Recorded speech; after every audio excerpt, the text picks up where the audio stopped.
இது பிவிசியில் வர பிவிசி வால் பேனலுங்க. இதை வச்சு நீங்கள் வால் பேனல், வால் பார்ட்டிஷன் வரைக்கும் பண்ணிக்கலாம். பின்னாடி எஸ்எஸில் சேனல் கொடுத்து இதை நம்ம அப்படியே வச்சு ஸ்க்ரூ பண்ணியிருக்கோம். இந்த பேனல் வந்து 10 அடி நீளம் 1 அடி அகலம் வருங்க. இது வந்து நம்ம ஒரு பேக்கரிக்கு நம்ம பார்ட்டிஷன் மாதிரி இந்த வால் பேனல் வச்சு பண்ணி கொடுத்துருக்கோம். இது நீங்கள் அப்பார்ட்மெண்ட்டுக்கு, கார் பார்க்கிங்க்கு, ஸ்கூலில், ஆடிட்டோரியமில் எல்லா பக்கமும் இதை நீங்கள் யூஸ் பண்ணிக்கலாம். இந்த மாதிரி எஸ்எஸில் சேனல் அடித்து மேலே நம்ம கொடுக்குற இன்டர்லாக் வச்சு நம்ம ஷீட்டை லாக் பண்ணிட்டு வர்றது தான்.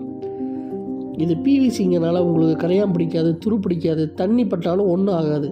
இதனால் நீங்கள் வாடகை கடையானதாலும் நாளைக்கு நீங்கள் கடை மாற்றும் போது இதை அப்படியே ஸ்க்ரூ பேக் பண்ணிக்கலாம். இதை வச்சு ஸ்க்ரூ பண்ணுறது மட்டும்தான். இது கலரும் ஃபேட் ஆகாதுங்க.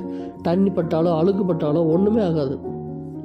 ஒரு சேனலையும் ஒவ்வொரு ஷீட்டையும் நீங்கள் கரெக்டாக லாக் பண்ணிவிட்டு ஸ்க்ரூ பண்ணிவிட்டு வந்தாலே போதும். நார்மல் கார்பெண்டர் கூட நம்ம இந்த வேலையை செய்யலாம். இதை பாருங்கள், நம்ம ஃபிட் பண்ணி கொடுத்த பேக்கரியோட செட்டப்பு, இது டீ கவுண்டருக்கு வரைக்கும் நம்ம இந்த செட்டப்பை நம்ம ஸ்க்ரூ டைப்பில் தான் பண்ணியிருக்காங்க.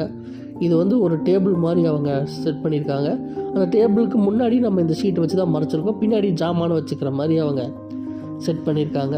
இது எல்லாமே இந்த பேனல் வச்சு பண்ணிக்கலாம். நாளைக்கு இந்த பேனல் ஏதாச்சும் ஒன்று டேமேஜ் ஆனால் கூட வேறு பேனல் எடுத்து இந்த பேனல் அப்படியே உருவிட்டு அந்த பேனலை வச்சு நீங்கள் ஸ்க்ரூ பண்ணிட்டீங்கன்னா உங்களுக்கு அவ்வளோ அழகாக இருக்க போகுது. அவ்வளோ சீக்கிரம் டேமேஜ் ஆக போகிறதில்ல. இருந்தாலும் இதை சப்போஸ் ஆனால் கூட பண்ணிக்கலாம். வேணுங்கிறத கழட்டி எடுத்து மாட்டிக்கலாம். இந்த மாதிரி சேனல் எடுத்து ஸ்க்ரூ பண்ணும்போது நாளைக்கு நம்ம யூஸுக்கு ரொம்ப ஈஸியாக இருக்கும். இது ரொம்ப லோ மெயின்டெனன்ஸும் கூட, ஒன்றுமே ஆகாது. மாட்டி விட்டு அது பாட்டுக்கு லைஃப் டைம் கிடக்குங்க. இந்த மாதிரி எஸ்எஸில் ஒரு சேனல் அடித்து கூட மாட்டிக்கலாம். அலுமினியத்தில் மாட்டினாலும் மாட்டலாம், எஸ்எஸில் சேனல் அடித்து கூட மாட்டிக்கலாம்.